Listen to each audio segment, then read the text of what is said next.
નમસ્કાર મિત્રો, હું જગદીશ સોલંકી સ્વાગત કરું છું આપ સૌનું મારી યુટ્યુબ ચેનલ શિક્ષણની સાથેમાં। મિત્રો, આજે જ ટાટ સેકન્ડરી વિભાગની પરીક્ષા લેવાઈ ગઈ। પેપર એકદમ મધ્યમ કક્ષાનું અને સરળ રહ્યું। આજનો આપણો વિડીયો છે ટાટ સેકન્ડરી વિભાગનો પેપર સોલ્યુશનને લગતો। આ વિડીયોમાં સંપૂર્ણ સચોટ જવાબ સાથે પેપર સોલ્યુશન તમારી સાથે શેર કરી રહ્યો છું, તો આ વિડીયોને આપ પૂરેપૂરો નિહાળજો। આવો ચાલુ કરીએ ટાટ સેકન્ડરી વિભાગનું આ પેપર સોલ્યુશનને લગતો ખાસ વિડીયો।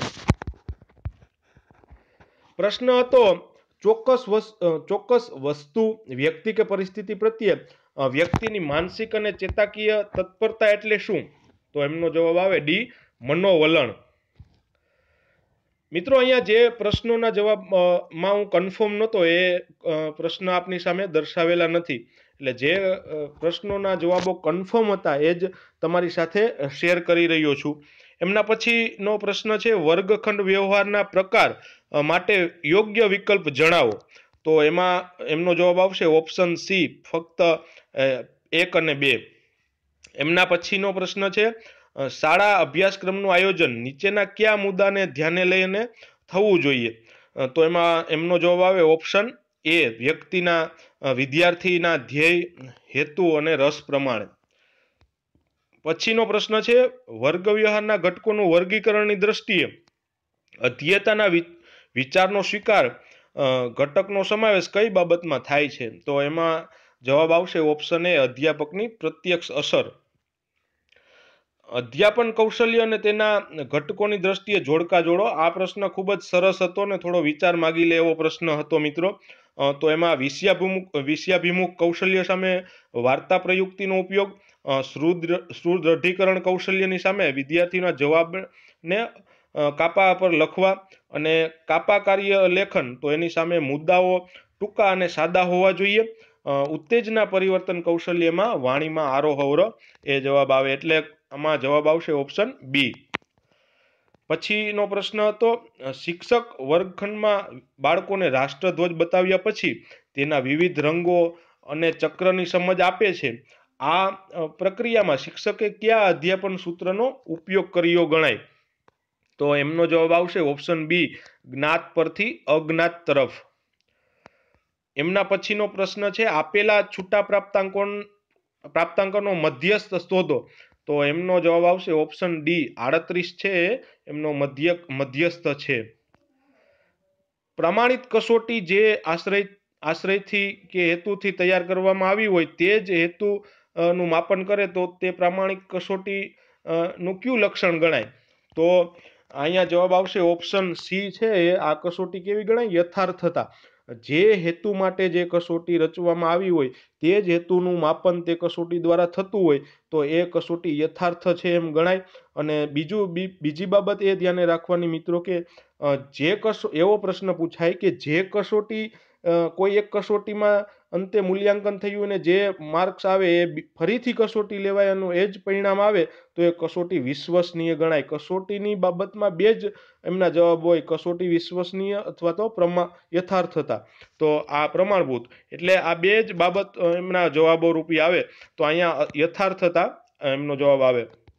ક્રિયાત્મક સંશોધનના આપેલા સોપાનોને ચોક્કસ ક્રમમાં ગોઠવતા ત્રીજા ક્રમાંકે કયું સોપાન આવશે? તો એમાં પહેલું સમસ્યા ક્ષેત્ર, બીજું સમસ્યાના સંભવિત કારણો અને ત્રીજું ઉત્કલ્પનાઓ, એટલે અહીંયા જવાબ આવશે ડી, ઉત્કલ્પનાઓ। શ્રેણી પૂરી કરો, 1.5, 2.3, 3.1, 3.9, તો હવે શું આવે?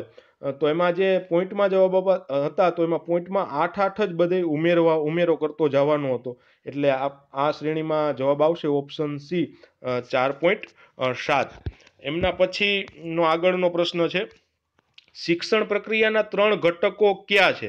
તો એમાં શિક્ષક, વિદ્યાર્થી અને શિક્ષણ, એટલે જવાબ આવશે ઓપ્શન બી। કોણે કહ્યું કે રસ પ્રેરણાત્મક બળ તરીકે આપણને વ્યક્તિ, વસ્તુ કે પ્રવૃત્તિમાં હાજરી આપવા માટે બળ પૂરું પાડે છે? તો એમાં જવાબ આવશે ઓપ્શન બી, HR ભાટિયા દ્વારા કહેવામાં આવેલું હતું। આ પણ પ્રશ્ન એના પછીનો જોડકારૂપી પ્રશ્ન આપેલો છે વાદનો, વિવિધ વાદનો, તો એ પણ થોડો વિચારવા જેવો પ્રશ્ન હતો। ક્રિયા દ્વારા શિક્ષણ તો એવું વ્યવહારવાદ કહે છે। કુદરત દ્વારા શિક્ષણ પ્રકૃતિવાદ, વિચાર મૂલ્યો અને આત્મા દ્વારા શિક્ષણ એ અસ્તિત્વવાદ, અને વિશ્વ જેવું તમે જુઓ છો તેવું જ છે એ વાસ્તવવાદ કહે છે. એટલા માટે એનો જવાબ આવશે ઓપ્શન એ. પછીનો પ્રશ્ન છે કે આજીવન કેળવણી એ સાંપ્રત યુગની અનિવાર્યતા છે. આ કેળવણીનું મહત્વ દર્શાવતું વિધાન કોણે આપેલું? તો એમાં જવાબ આવે option C, doctor Ravindra Dave. પછી છે કેળવણીનું વ્યક્તિલક્ષી કાર્ય કયું છે? તો એમાં જવાબ આવે ઓપ્શન એ, ઉત્પાદક નાગરિક બનાવવો.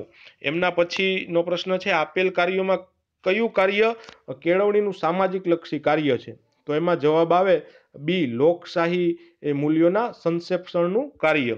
એમના પછીનો પ્રશ્ન છે સાવ સરળ એકદમ જોડકાના પ્રશ્નો હતા. કેળવણીના કાર્યોના સંદર્ભમાં જોડકા જોડો. તો વ્યક્તિલક્ષી કાર્ય એ આધ્યાત્મિકતાના વિકાસ એ જવાબ આવશે. સમાજલક્ષી કાર્ય એ સામુદાયિક સમોન્નતિ માટેનું માર્ગદર્શનનું કાર્ય. વિશ્વલક્ષી કાર્ય એ 21મી સદીનું અપેક્ષાનું ચિત્ર, અને સંસ્કૃતિલક્ષી કાર્ય એ સંસ્કૃતિનું સંવર્ધન. એટલે એના માટે આ પ્રશ્નનો જવાબ આવશે ઓપ્શન ડી. વ્યવહારવાદની શિક્ષણ જગતને ઉત્તમ ભેટ એટલે? તો પ્રોજેક્ટ પદ્ધતિ છે એ વ્યવહારવાદની ઉત્તમ ભેટ છે. પછીનો પ્રશ્ન છે સાયકોલોજીમાં લોગોસનો અર્થ જ્ઞાન થાય, તો સાયકોનો શબ્દ શું થતો હશે થાય? તો એમાં જવાબ આવે ઓપ્શન બી, મગજ. પ્રથમ વૈજ્ઞાનિક પ્રયોગશાળાની સ્થાપના કોણે કરી? તો વિલિયમ હુન્સ દ્વારા સૌ પ્રથમવાર મનોવિજ્ઞાનની પ્રયોગશાળા સ્થાપવામાં આવેલી હતી. આઈક્યુનું સૂત્ર જણાવો. તો એમાં ઓપ્શન ડી છે એમનો જવાબ આવે. શિક્ષક વર્ગખંડમાં સામાજિકતા મિતિની રચના કરી પ્રતિભાવો મેળવે છે. વર્ગનો સૌથી લોકપ્રિય વિદ્યાર્થીને શું કહેવાય? તો એમનો જવાબ અહીંયા મેં ઓપ્શન ડી કરેલ છે, પણ ઈ નહીં, પણ એમનો જવાબ આવે ઓપ્શન બી, તારલો એમને કહેવામાં આવે છે. પછી એમના પછીના પ્રશ્ન છે જોડકા જોડવાના છે. મનોવૈજ્ઞાનિકો આપ્યા છે અને એમના સિદ્ધાંતો સામે આપેલા છે. તો સિગમન્ડ ફ્રોઈડ એ મનોવૈજ્ઞાનિક વિશ્લેષણનો સિદ્ધાંત, સ્પીયરમેન દ્વારા દ્વિઘટકનો સિદ્ધાંત, કાર્લ રોજર્સ દ્વારા પ્રાયોગિક તકનીકોનો સિદ્ધાંત, અને ટોરેન્સ દ્વારા સર્જનાત્મક પરીક્ષણ આપવામાં આવેલું છે. એટલે જવાબ એમાં ઓપ્શન ડી આવશે. પ્રયત્ન અને ભૂલનો સિદ્ધાંત કોના દ્વારા પ્રતિપાદિત કરવામાં આવ્યો? તો એમનો જવાબ આવે એડવર્ડ થોર્નડાઇક દ્વારા આ પ્રયત્ન અને ભૂલ દ્વારા સિદ્ધાંત આપવામાં આવેલો છે. નીચેનામાંથી કઈ બચાવ પ્રયુક્તિ નથી? તો આમાં કઈ બચાવ પ્રયુક્તિ નથી એ ગોતવાનું છે. તો સ્વપ્રેમ છે એ બચાવ પ્રયુક્તિ નથી. નીચેનામાંથી કયો વલણનો પ્રકાર નથી? હકારાત્મક, નકારાત્મક અને તટસ્થ, આ જે ત્રિબિંદુ વલણ જે આપણે માપદંડ આવે છે એ છે, પણ મિશ્ર વલણ છે એ નથી.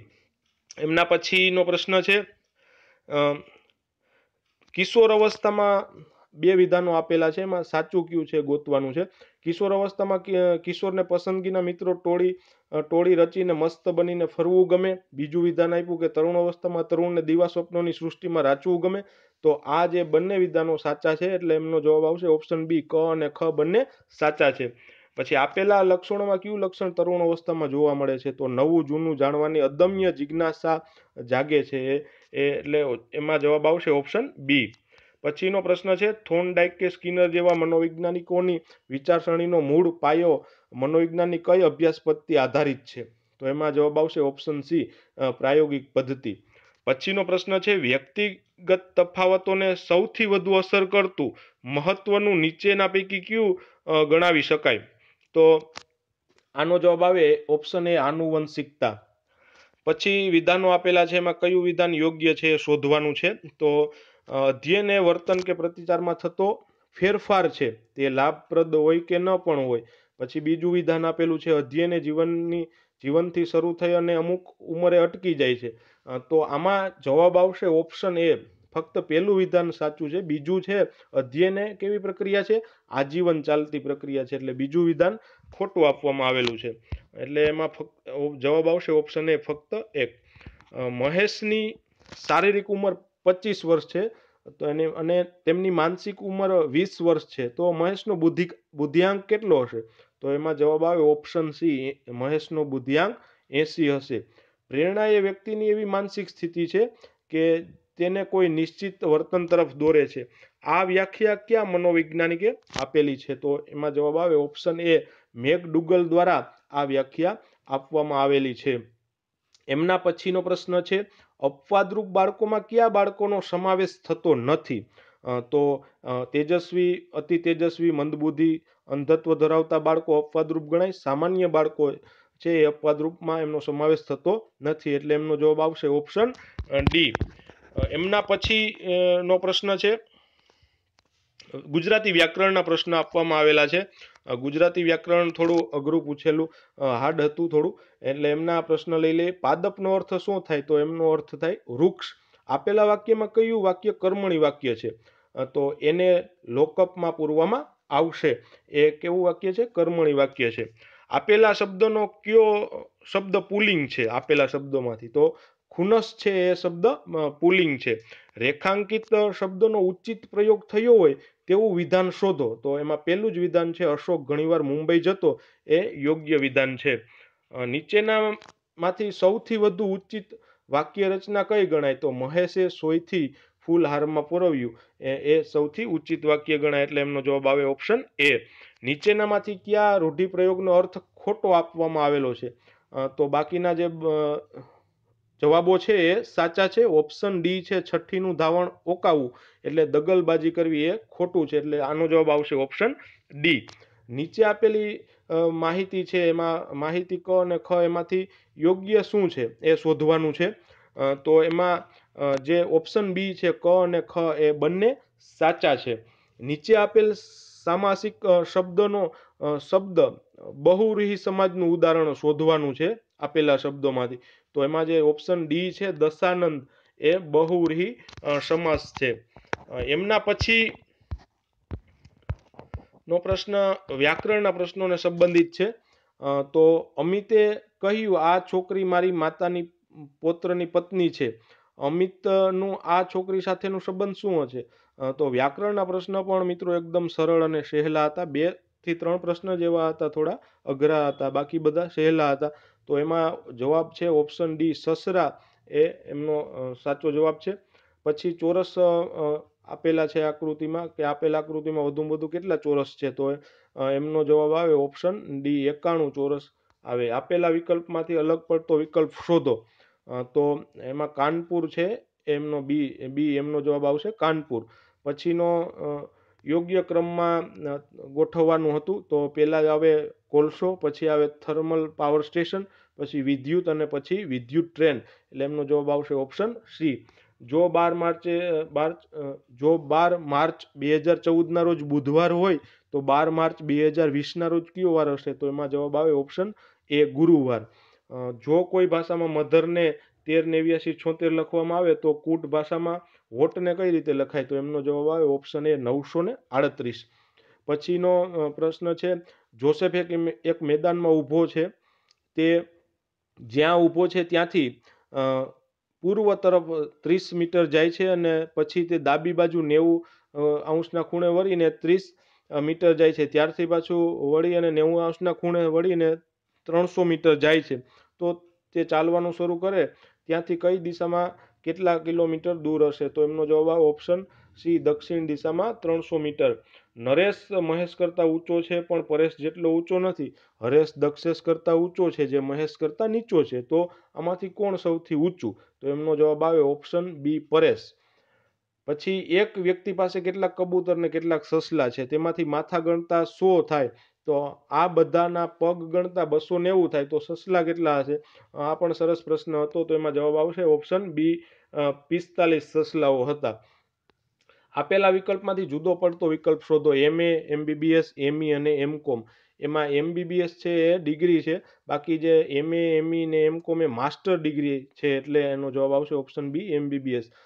પક્ષી તો કે પાંખ, અને માછલી તો કે મીનપક્ષ. એક ગ્રુપમાં 1200 વ્યક્તિ છે. 15 વ્યક્તિ એક મોનિટર હોય તો કુલ કેટલા મોનિટર હોય? તો જોઈએ તો એમાં ઓપ્શન એ, 80 મોનિટરો હોય. એમના પછી છે, આપેલ સમાનાર્થી શબ્દોની જોડ પૈકી કઈ જોડ સાચી છે? તો એમાં મારા મત મુજબ જે ચારેય જોડ છે, જંગલ કાનન, પહાડ નગ, રાત સરોવરી અને જવનિકા એટલે પડદો, આ ચારેય જોડો સાચી છે એટલે એનો ઓપ્શન આવશે ડી, આપેલ 1, 2, 3 તમામ. મિત્રો, આ હતો ટાટ સેકન્ડરી વિભાગનો પેપર સોલ્યુશનને લગતો વિડીયો. જો હજી પણ તમે મારી ચેનલને સબસ્ક્રાઇબ ન કરી હોય તો સબસ્ક્રાઇબ કરી અને બેલ આઇકન દબાવી દેશો, જેથી કરીને તમને મારા આગળના વિડીયોની નોટિફિકેશન મળતી રહે. ફરી જ નવા વિડીયો સાથે મળી અને ચર્ચા કરીશું. ત્યાં સુધી રજા આપશો. આવજો મિત્રો.